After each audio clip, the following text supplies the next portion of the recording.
Como é, Chipa? Então, Estamos bem, senhora ministra? eu sou ligeiramente diferente. Eu, antes de tudo, quero cumprimentar-vos. Quero desejar-vos uma excelente tarde e um momento comigo que seja prazeroso para ambas as partes. Senhora ministra, é um prazer tê-la nessa nossa plataforma. Nós começamos com a seguinte questão. Em linhas gerais, o que o setor das pescas produz e qual é o consumo interno e as necessidades do país?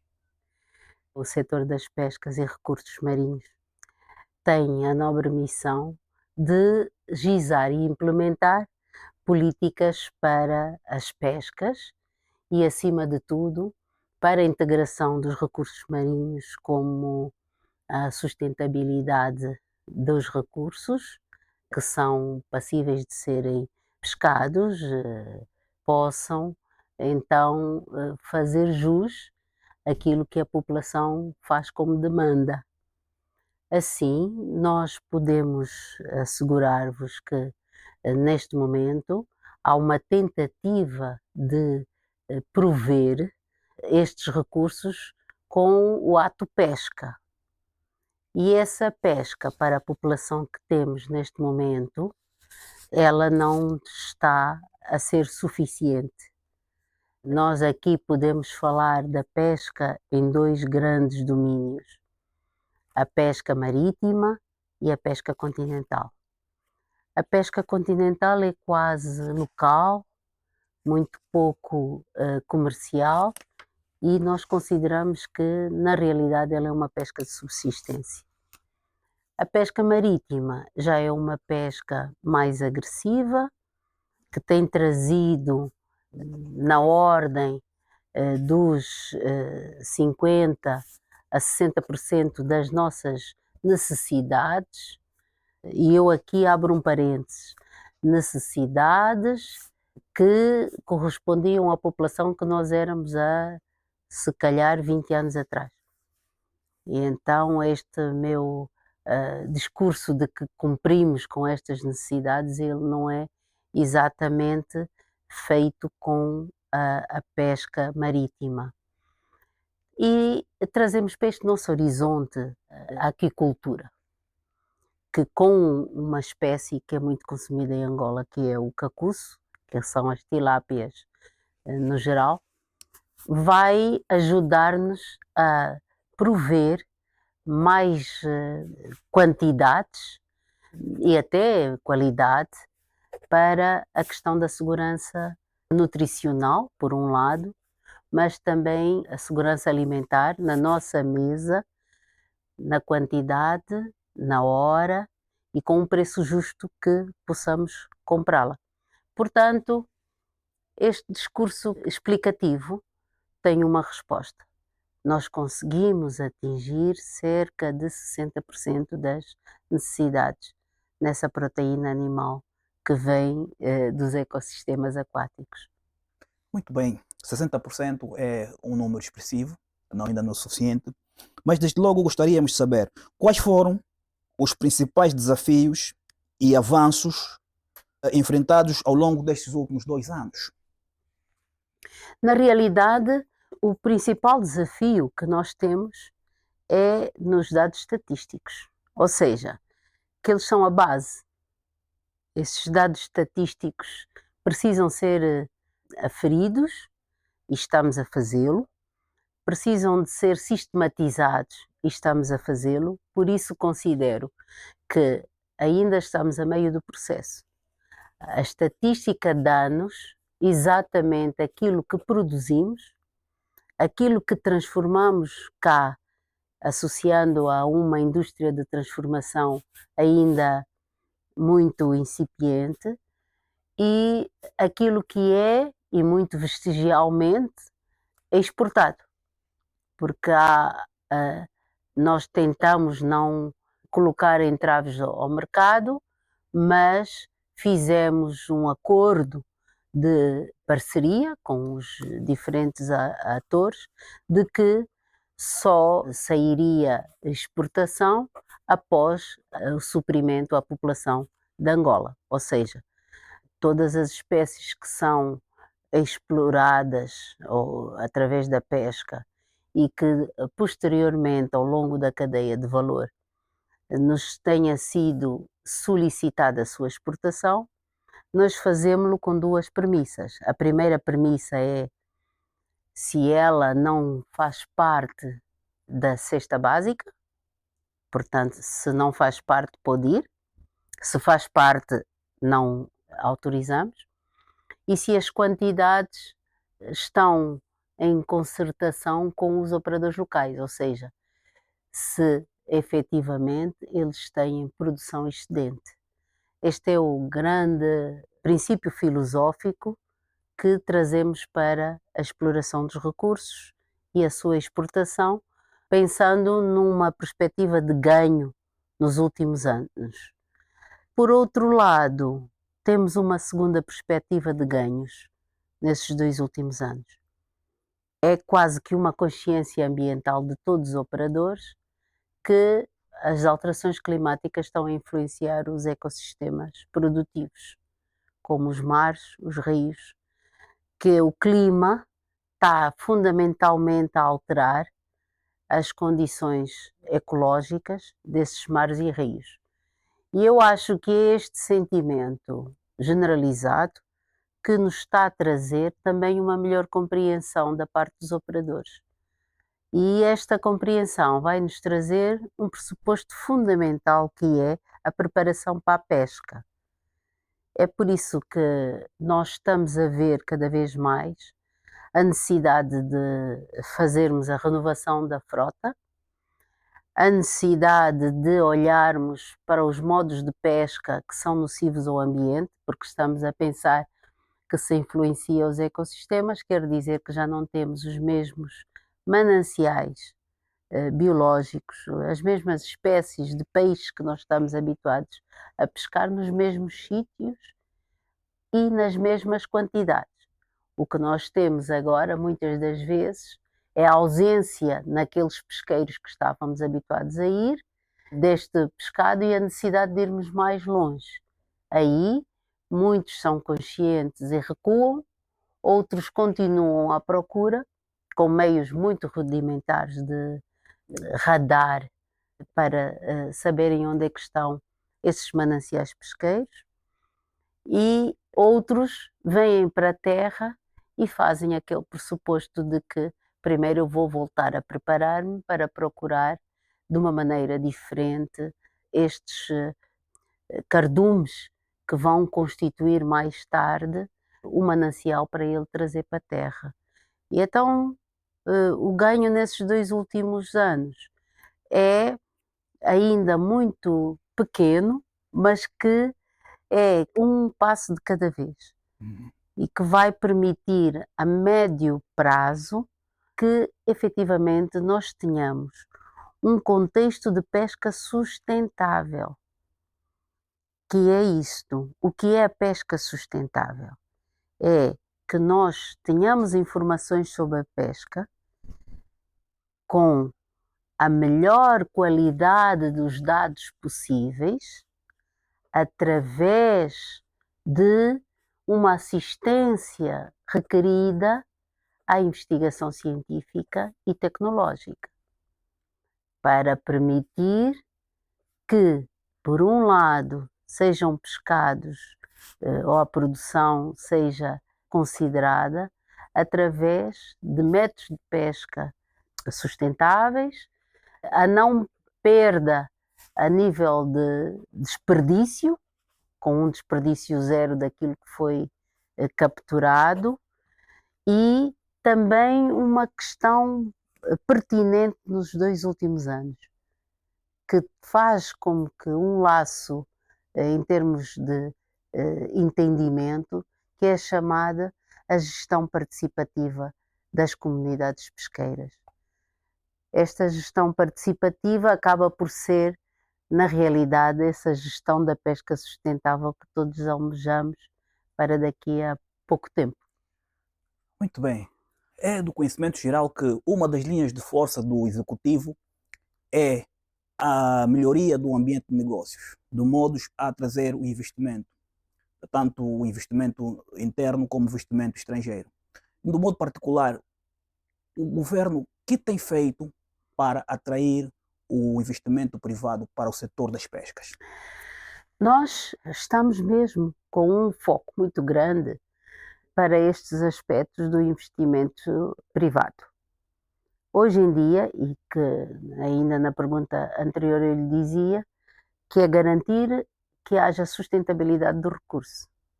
É necessário, porque o investidor tem que tomar riscos. E normalmente o que se espera é que quando estamos a fazer um investimento, e segundo o modelo de investimento que nós vamos oferecer, essa partilha de riscos seja definida entre os parceiros. E nós estamos a oferecer exatamente uma partilha de riscos calculada, onde efetivamente todos os empresários que vierem para o setor das pescas, eles saibam exatamente quais são os riscos que têm ao investir em determinado segmento. Neste momento e com esta responsabilidade, nós trazemos como uma carteira de investimento a aquicultura.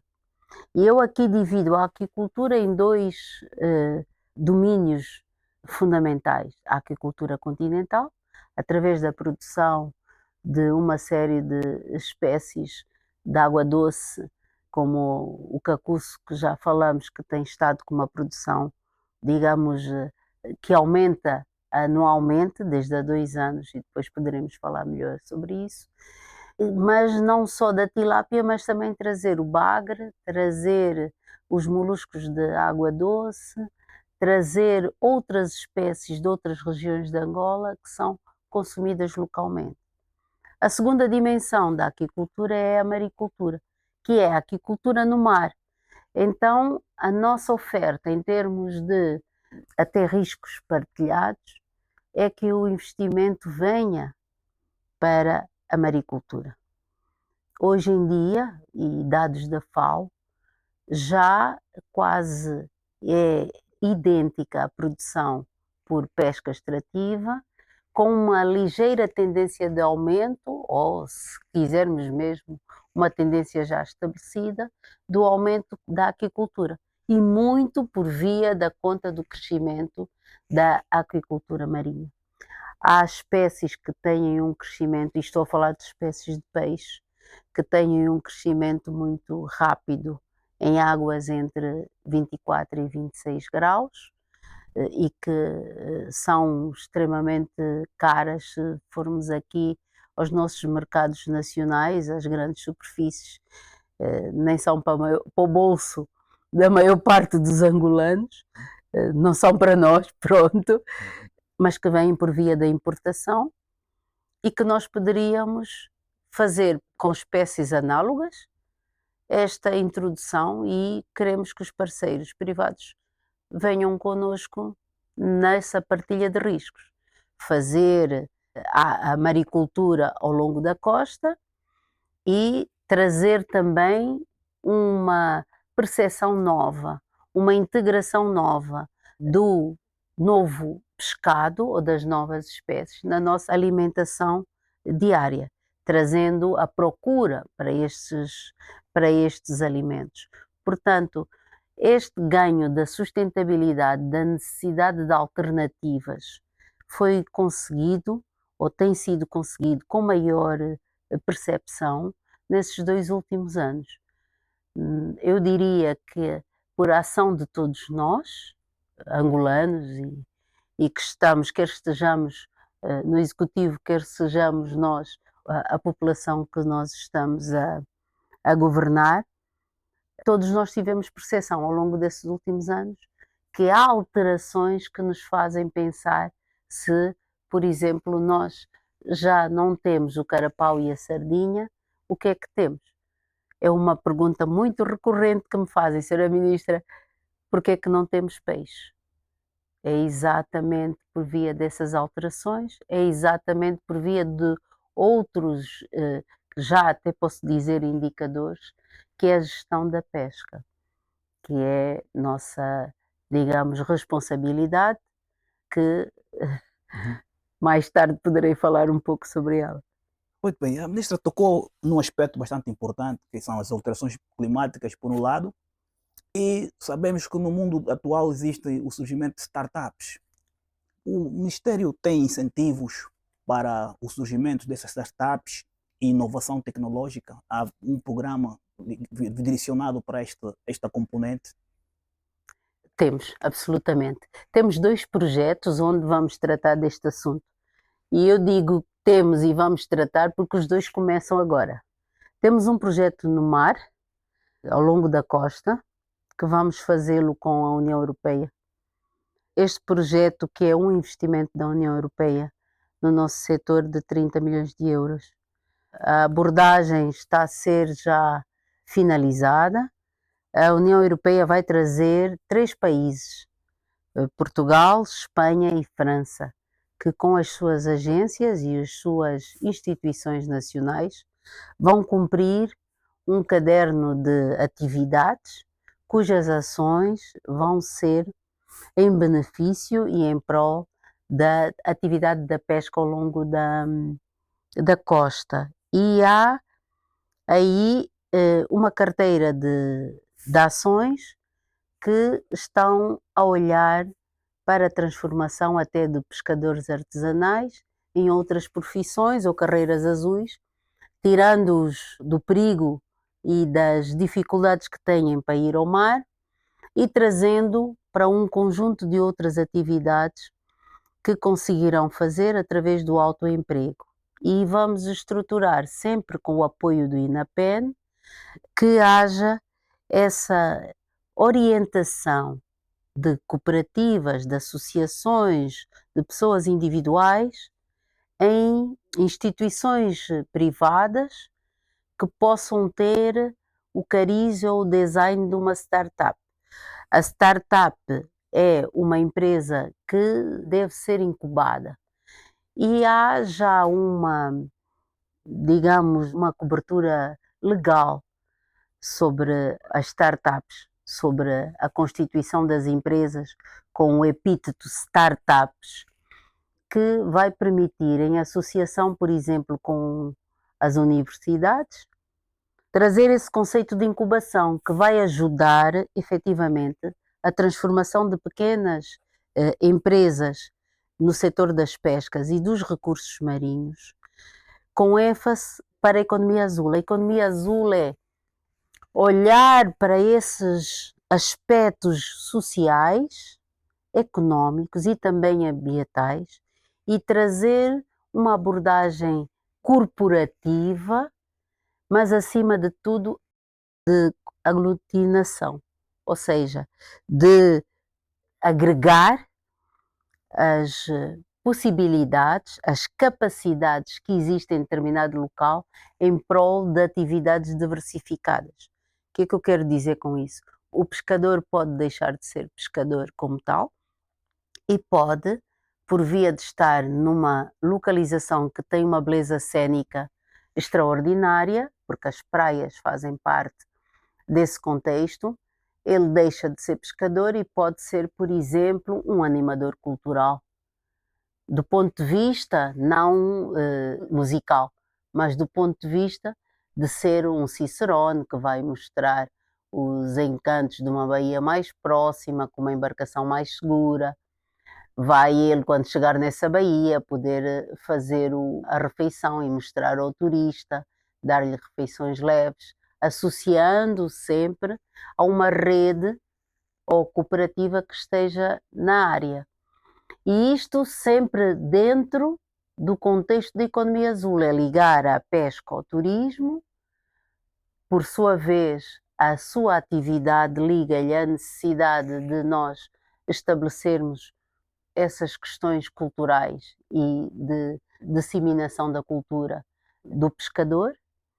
Vai trazer também um olhar sobre a evolução, por exemplo, das pequenas embarcações, de trazer que a embarcação de madeira, a transição para canoa, o porquê que se usa ali no lugar, e isto pode ser feito através da startup, que nós queremos que incubá-las no início, enquanto o projeto durar, 2 a 3 anos, mas permitir que nesse ano eles possam receber esta parte que a incubadora dá, que é apoio estratégico do ponto de vista da organização documental, do ponto de vista da contabilidade, do ponto de vista de facilitar o acesso aos seguros. Trago até aqui o contexto dos seguros, do contexto que atualmente nas outras paragens já se faz, que é um seguro chamado seguro paramétrico. Ou seja, as seguradoras angolanas também têm que saltar para a evolução da nossa economia e trazer-nos não só os seguros, que não lhe saberei dizer o termo certo, mas o seguro de casas fixas, gente que anda, e trazer o conceito do seguro paramétrico, em que está implícito a agricultura e as pescas, ou seja, que são atividades e produção que estão muito ligadas aos eventos ambientais. Portanto, se o pescador não pode ir pescar porque o mar está picado e ele não tem condições de embarcação para o mar estar picado, ele tem sempre essa atividade que ele pode associar-se a museus locais, de explicar como é que é a pesca, como é que é feita, como é que é serzida uma rede, como é que é pescar sem iluminação na chata, perigos. Portanto, nós com as startups vamos passear no bom sentido em todas as áreas possíveis que nós consigamos fazê-lo. E esse discurso sobre o mar, eu vou-lhe fazer mais resumido o segundo projeto que temos, que é o AFAP 2, que vamos fazê-lo com o Fundo Internacional de Desenvolvimento para a Agricultura e Pescas, com a aquicultura e as pescas, que é o FIDA, que está associado à FAO. Com este AFAP 2, que nós faremos o lançamento ainda este mês, nós temos 5 províncias que vão usufruir deste projeto, e lá também traz a componente das startups. Nós vamos fazê-lo sempre com a nossa parceira governamental, que é o INAPEN, trazendo essa incubação das empresas a esse estadio fundamental de incubação durante um X número de anos, que não está ainda bem estabelecido, mas ao meu ver lutarei para ser até 2 anos, por causa do tempo de vivência do projeto, para permitir que as pessoas, por um lado, aprendam a saber ser e saber estar enquanto empresários, mas ao mesmo tempo tenham apoio para vencer esses primeiros anos de empresa individual, ou mesmo que seja em termos coletivos, que são os anos mais difíceis para uma empresa cuja mortalidade é muito grande, ou seja, os empresários não conseguem levar. Se eles passam 2 anos, quer dizer que eles têm pernas para andar para mais anos.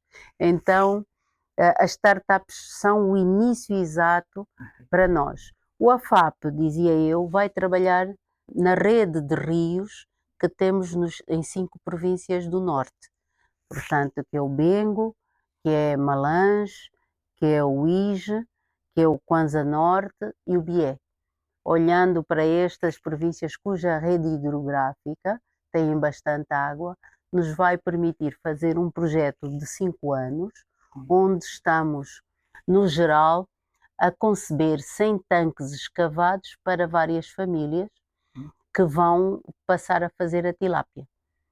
E com o nosso apoio, elas vão ter uma renda, vão aumentar a produção que nós queremos da tilápia, as metas que temos, as famílias vão ter uma renda, vamos olhar também para a qualidade da segurança alimentar nas pessoas à volta do projeto, olhando para a saúde delas, de um ponto de vista básico, com o Ministério da Saúde, mas básico do ponto de vista da influência que esta qualidade de segurança alimentar vai trazer para aquelas populações. Tivemos esta ideia porque quando acabou a FAP 1, numa das populações em Malange, uma dos integrantes do projeto era uma senhora, ela disse-nos que efetivamente as crianças morriam menos na família, porque elas tinham disponível as tilápias, ou o peixe, que juntavam às sementes, às verduras que traziam. Portanto, isso trouxe-nos a ideia de que na continuação, porque o primeiro não teve este indicador, nós traríamos então para nós a saúde para fazer duas coisas, porque o orçamento vai dar-nos, foi concebido já para isso. Vamos medir perímetros de braços, perímetros de abdômen, para ver qual é a qualidade nutricional após a ingestão da proteína animal, mas também olhar um pouco para outros indicadores associados aos programas da saúde, como a SIDA ou HIV, nas populações onde nós pretendemos alcançar com estes projetos. Sim, senhor. Falando da saúde, uma temática bastante importante, e aproveitamos já a chega desde logo. Angola tem debatido-se com surtos de cólera nos últimos tempos em determinadas zonas. Como é que o surto de cólera em algumas regiões de Angola afetou no consumo de produtos do mar?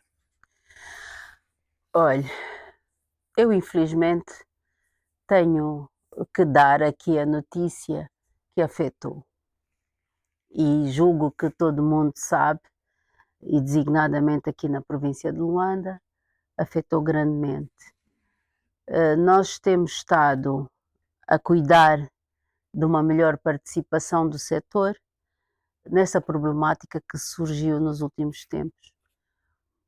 Como é que nós contribuímos para que termine este surto? É a disseminação de boas práticas.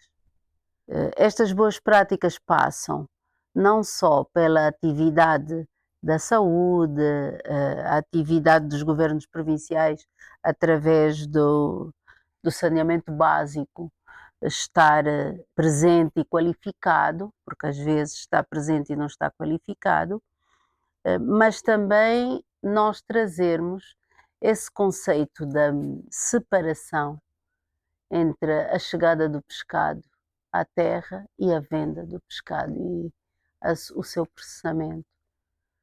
Isto são duas atividades completamente separadas e que em muitos locais elas estão juntas, ou seja, ali onde chega a chata e é desembarcado, há um conjunto de outras atividades, entre as quais o comércio, as pessoas sem condições balneárias para satisfazer as suas necessidades, o processamento sem condições também, e isto faz com que efetivamente um dos alimentos que estão a difundir a cólera são o pescado que são desembarcados em condições insalubres, inapropriadas. E, portanto, nós estamos a tratar, desde o início, estamos a tratar que efetivamente estas questões sejam sanadas e sempre na perspectiva de que nada é cultural, desde que essa questão que digam que é cultural seja para as pessoas não terem saúde. Portanto, eu dei-lhe a volta, mas Sim. é para lhe dizer que sim, que nós Em linhas estamos gerais, respondeu à questão, existem riscos concretos de contaminação concretos, dos produtos. através dos produtos de pescado, Uma das medidas foi o encerramento temporário da da mabunda, mabunda. Exatamente. porque o peixe está contaminado. Exatamente. A pesca não declarada e não regulamentada ainda constitui um problema. Mas não é um problema, é um enorme problema. Desculpem-me o adjetivo, mas na realidade é um calcanhar daqueles, é uma dor de cabeça. A pesca ilegal, não regulamentada e não declarada, é um problema enorme, porque constitui de pesca ilegal um conjunto de atividades de pesca que estão a ser agora feitas pela pesca industrial, do ponto de vista às vezes de não pescar somente nos sítios que devia pescar, ou nas milhas para o efeito. A pesca semi-industrial também ultrapassa as milhas que devia estar e vem para cima da pesca artesanal, que vai a todos os outros subsetores, ou segmentos, melhor dizendo. Ou seja, neste momento eu tenho pesca ilegal na pesca artesanal, vai até as plataformas petrolíferas, contra todas as regras e leis que temos, porque a indústria de petróleos tem conosco um conjunto de regras que acordamos e saem nas nossas medidas de gestão, e uma delas é que os pescadores não devem aproximar-se à zona de exclusão. Eles têm uma zona de exclusão de 1000 metros, 500 para um lado, 500 para o outro. E nós temos, muitas das vezes, tem que ser a Marinha de Guerra a trazer os pescadores artesanais. Estamos a trabalhar com a indústria petrolífera para acabar com este flagelo. Isto é a constituição primária de pesca ilegal, com todas as regras e até decretos executivos, as leis que dizem que na área de 1000 metros à volta de uma estação ou de um barco de extração de petróleos não pode haver a pesca. Da pesca não documentada, nós temos o flagelo de embarcações que não são licenciadas pelo setor. Mas é flagelo, porque a maior parte das embarcações que são apanhadas em transgressão, fazendo pesca ilegal porque estão a pescar fora da sua área de autorização, que é, por exemplo, uma embarcação de semi-industrial, os vulgos arrastões que fazem o arrasto de demersal, apanhar os peixes que vivem abaixo. Uhum. Se ela tiver à saída de um rio, ela está a fazer pesca ilegal.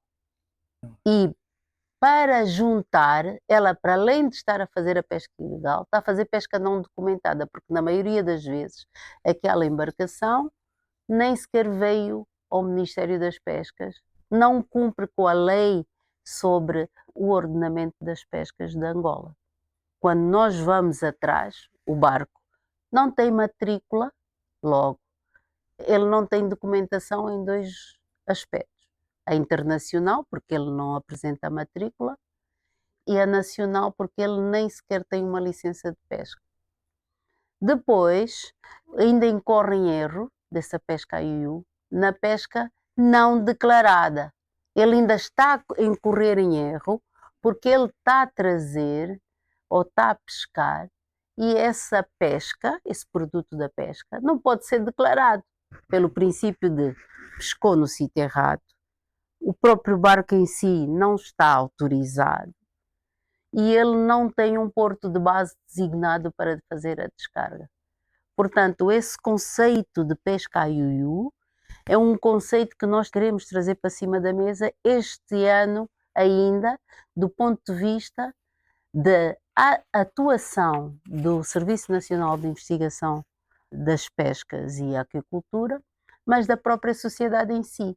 Noto que agora, com a assunção da rapidez que as redes sociais nos trazem para trazer as informações, nós temos que ganhar terreno aí, para que a disseminação seja não só do ponto de vista do escárnio, que é dizer, falar mal, disseminar algo que vai contra nós próprios, a nossa soberania, mas do ponto de vista de indicação de que efetivamente está a acontecer e que aquilo é um fato novo, porque muitas das denúncias que são feitas por via das redes sociais, muitas das vezes, propositadamente, os fatos são dados mascarados, mas quando são dados de uma maneira clara, nós também, muitas das vezes, não conseguimos atuar logo. E é este compromisso que eu quero aqui com a sua pergunta dizer, que o Ministério está sim a preparar-se para estar presente, quer seja do ponto de vista da atuação quando a denúncia for feita, se não pudermos ir ao mar, mas tentar mapear e estar presente no ponto de vista dos desembarques. Ou seja, quando vêm para a terra, antes que este produto de pesca ilegal entre no circuito da cadeia de valor. Imagina, como é que eu vou estar a concessionar uma embarcação que nem sequer tem a minha autorização, mas eu estaria tacitamente a aceitar que ela me pudesse vir trazer peixe à terra. E há associações que sabem isso e mascaram, aceitam que essa embarcação descarregue por 2 vias, ou num porto abrigado sem a presença da fiscalização, ou então vendendo ou dando o pescado às chatas da pesca artesanal, porque elas têm estado a circular, eu acho que vão até as 300 milhas, que é o limite internacional do mar nacional. Uhum. E aí elas param, recebem o peixe e trazem como se tratasse de uma pesca que eles próprios estão a fazer. Portanto, isso tudo configura a complexidade da pesca IUU. E eu convido-vos para mais tarde, ao longo do ano, irmos trabalhando nestes conhecimentos e trazer, digamos, a verdade e a oportunidade da população ajudar e estar consciente deste fenómeno tão lesivo à economia. Mas eu digo, mais que a economia, lesa a pátria. É quase uma questão de soberania e de reconhecimento da segurança alimentar e nutricional que o setor tem e pode contribuir. Muito bom, muito bom. Senhora Ministra, falando de números, quantos postos de emprego ou quantos postos de trabalho atualmente o setor particularmente congrega, não é? E quais são as políticas que o setor implementa para atrair a mão de obra jovem? Nesta conformidade também poderíamos falar que o Ministério tem como uma das medidas para dirimir as questões ambientais e equilíbrio da biomassa com a implementação de um período de veda e a regulamentação do total de captura, não é? Total admissível de captura. Aborde-nos um bocadinho desses aspectos, por favor. Bom, está-me a trazer aqui 2 ou 3 aspectos diferenciados. Exato. Um primeiro aspecto relacionado, já que estamos a falar da economia, tem a ver com a empregabilidade nas pescas. Essa empregabilidade está muito aquém do que aquilo que nós devíamos dar. Repare, o setor e os trabalhos no mar, eles são cíclicos. Nós temos quase só 9 meses de pesca, todos os outros 3 meses são períodos de veda. Portanto, quer dizer que o trabalho nas pescas é regulamentado de maneira diferente, internacionalmente e nacionalmente já o reconhecemos. Há convenções que Angola já aderiu, já ratificamos. Há a Convenção 188 da Organização Internacional do Trabalho, que até já foi ratificada e que Angola já ratificou até a melhoria desta convenção, que foi agregar numa só convenção, porque havia a 188, a 189, a 186, 187, 188 e 189. A 188 acabou por ser a mais conhecida, mas que congregou agora, nos últimos anos, numas medidas que congregam essas convenções a nível internacional e dá ao trabalho nas pescas. E isso dá um parâmetro de organização que nós, infelizmente, ainda não temos. Mas define uma preocupação que já temos estado a falar de maneira diferente. Por exemplo, bane o trabalho de menores, absolutamente proibido, bane o trabalho sem acompanhamento médico, o atestado médico, bane o trabalho nas pescas sem que os pescadores não estejam formados na segurança no mar, bane os dias de pesca em situação marítima e espaços confinados. E isso faz, na realidade, que estes números fiquem, às vezes, um pouco falseados. Ou seja, eles são contratados como trabalhadores marítimos, trabalham 6 meses num sítio, trabalham 6 meses noutro sítio. Mas a nossa lei já permite que, efetivamente, eles possam ser inscritos no Sistema Nacional da Segurança Social e permitir que eles possam ser, até isto é quase que uma questão de soberania, possam ser considerados e contados como um angolano que trabalha e desconta para a sua segurança social, que é, em última instância, ele ter uma reforma. E então o nosso medidor da empregabilidade acaba por ter muitas vezes a ver com o número de inscrições no Serviço Nacional de Segurança Social, para permitir que efetivamente um trabalhador das pescas, um pescador que trabalha por conta de outrem ou por si próprio, a Segurança Nacional tem uma série de programas que integra já esta designação, eles possam efetivamente contribuir. Lembre-se sempre que só vai à reforma quem tiver dado 15 anos de trabalho. Imagine que nós temos uma série de pescadores que nem inscritos ainda estão na Segurança Social e nesta altura estariam quase com possibilidade de estar na Segurança Social. Portanto, nós temos uma responsabilidade muito grande que passa não só por ditar os números, mas por mostrar essa diferença de tratamento, que não tem obrigatoriamente que ficar fixa um emprego como nós daqui na administração pública, que fazemos uma carreira, que temos momentos e quer do ponto de vista horizontal, quer do ponto de vista horizontal, onde nós podemos estabelecer a nossa carreira. Eles não, têm de uma maneira diferente. Portanto, isto é um mundo que nós abraçamos e que gostaríamos muito de passar e pedir a vossa ajuda para que efetivamente essas questões sejam comunicadas. Isto é, do ponto de vista da empregabilidade. Do ponto de vista do que me perguntou do total admissível da captura, isto é mesmo com base na investigação científica.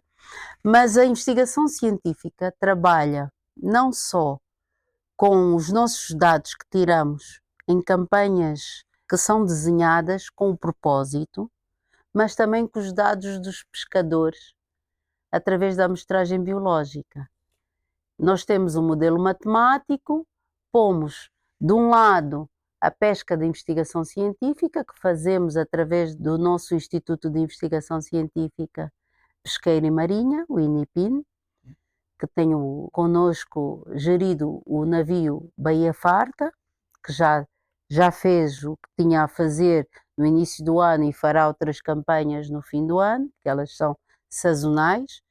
E depois, por outro lado, nós temos a pesca dos empresários, produtiva.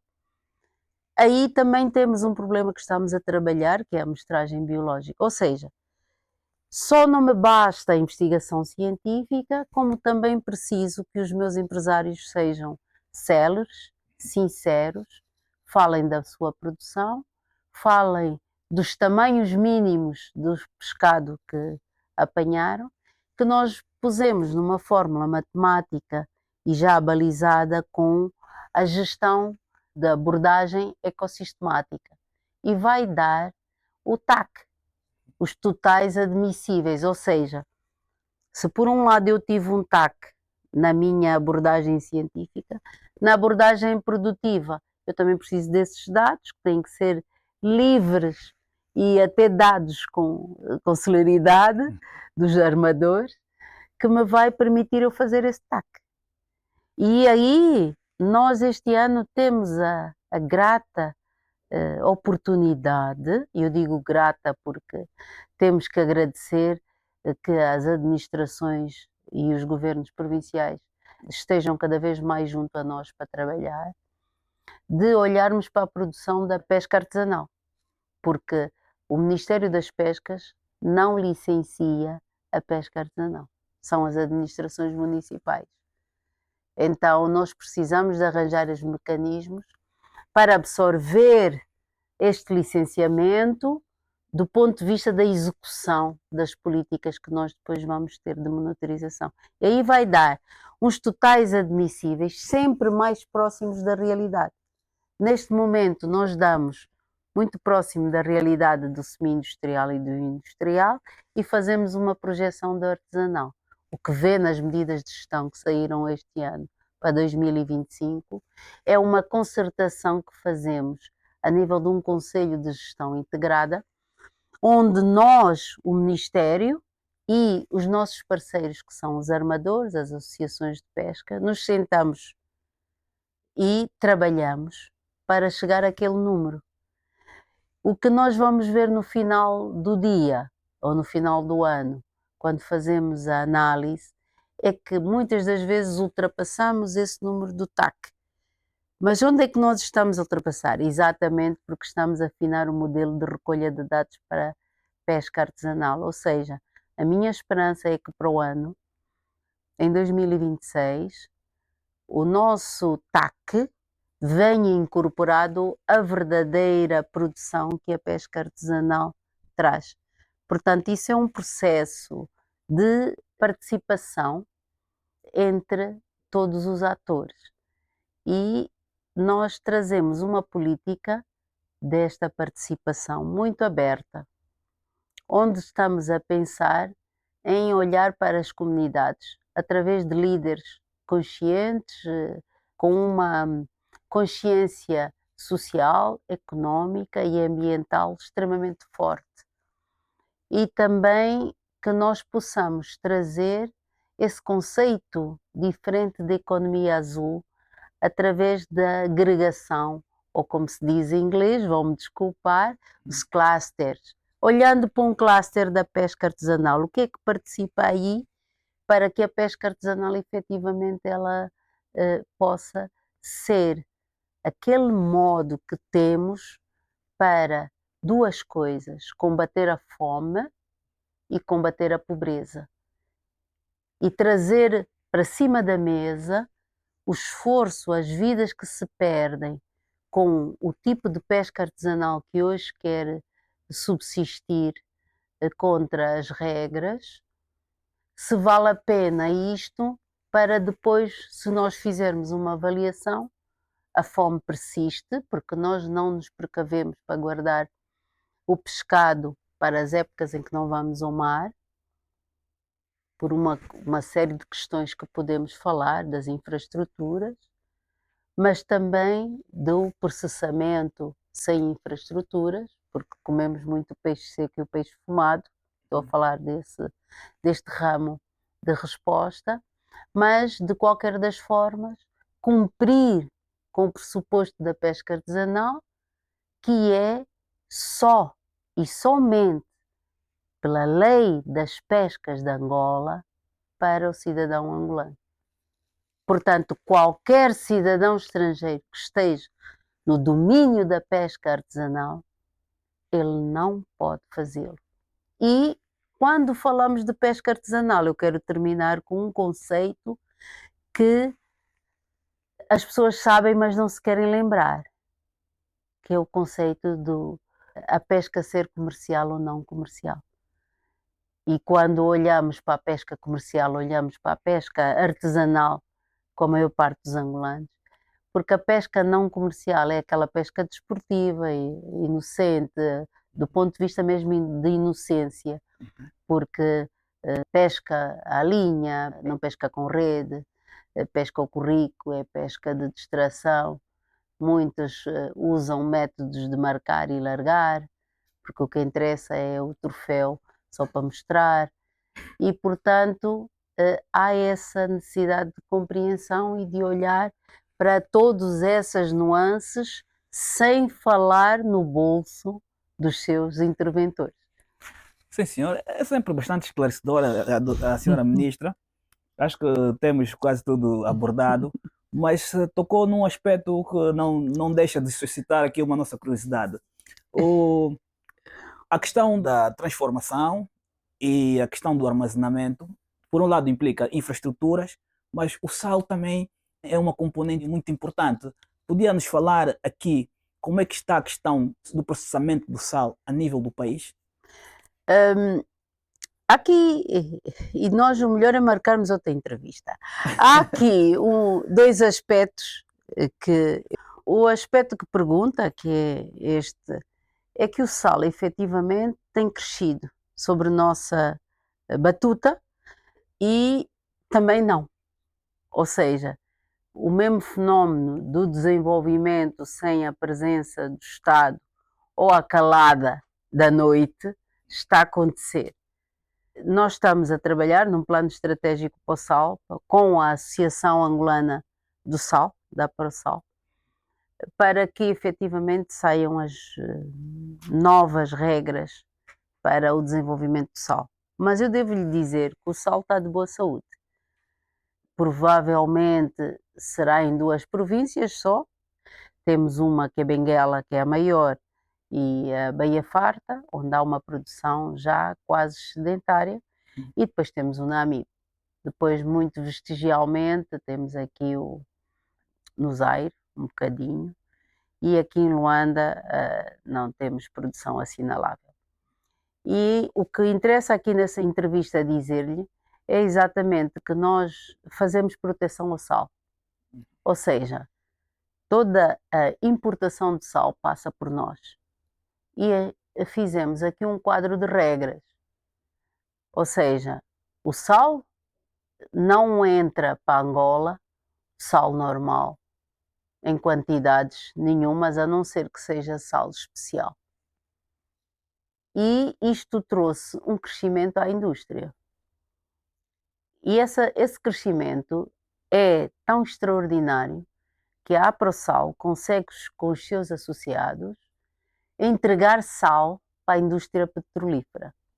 A indústria petrolífera, neste momento, nacionalmente, é o maior consumidor de sal, onde nós já entregamos para todas as indústrias que fazem a limpeza, como vocês sabem, das tubagens e das perfurações, é tudo feito com sal. Também temos a outra parte da indústria que é muito vestigial, que usa o sal, ainda precisamos desenvolvê-la, e que já surge, e até em Benguela, o uso de fazer o ácido clorídrico para os sabões, para os detergentes. Temos o Estado, então, a autorizar a importação de sal para a indústria que não concorre ou que nós não temos no desenvolvimento ainda da nossa indústria. E aqui eu falo das pastilhas de sal com pureza de 100%, que são usadas nas máquinas de hemodiálise. Quer dizer que, embora somos um setor produtivo que, em termos de externalidades, nós podemos pensar que estamos muito longe da saúde, mas nós estamos presentes porque as máquinas de hemodiálise precisam de sal para fazer a sua limpeza. E então, nós temos a autorizar as empresas que fazem a importação dessas pastilhas. E quem diz para a saúde é para a alimentação em si. Há sal especial para os enchidos, chouriços, há sal especial para a cerveja, meus senhores, porque faz a lavagem também das máquinas cervejeiras, e, portanto, nós estamos à frente. Depois, há o sal para uso humano, também produzido nas nossas salinas. E este sal, nós fazemos um acompanhamento mais assertivo, porque é necessário misturar o iodo. Também na nossa ligação à saúde, porque a mistura do sal com o iodo vai dar um sal iodizado que permite que se combata uma doença do bócio, não sei se já ouviram falar, que é aqui o crescimento, e que necessita efetivamente que esse sal seja iodizado e não um sal normal que é usado na indústria de que eu me referi há pouco. Portanto, a AproSal, que é a Associação dos Produtores de Sal de Angola, ela, na realidade, está a fazer um excelente trabalho, reconhecemos, e tem estado a ser o nosso parceiro para o desenvolvimento de sal. Desafios, vários. Regulamentação, estruturação do tipo de salinas, das novas tecnologias para as salinas. No final, até olhar para a cadeia de valor que o sal tem. Isto é, digamos, quase, como dizem os advogados, é mister e quase absoluto que nós vamos levar no nosso desenvolvimento. Por último, queria fechar essa entrevista com a questão do contexto da conservação ambiental. Nós somos uma indústria do ponto de vista da produção e que trazemos aqui um compromisso muito grande com as questões ambientais. Nós temos, para já, internacionalmente, 16 parceiros internacionais que fazem a gestão da pesca e a gestão da biodiversidade, porque as espécies são alvos da pesca. E, portanto, essa responsabilidade dos oceanos é nossa. E este contexto, designado até por conservação da biodiversidade marinha, olhar para as atividades da pesca que concorrem para a manutenção das espécies, dos ecossistemas, este dado é trabalhado aqui também. O epíteto recursos marinhos leva-nos não só para as espécies biológicas, mas também para a qualidade da água para a vida debaixo da água e os solos que estão debaixo da água. Portanto, esses 16 parceiros internacionais, eles estão não só na gestão da pesca, como na gestão da biodiversidade, como na gestão dos solos e trazem-nos uma responsabilidade aturada, consciente e que levaremos a bom porto. Muito obrigado, Sra. Ministra. Foi uma entrevista, ou mais do que uma entrevista, foi uma aula. Como sempre,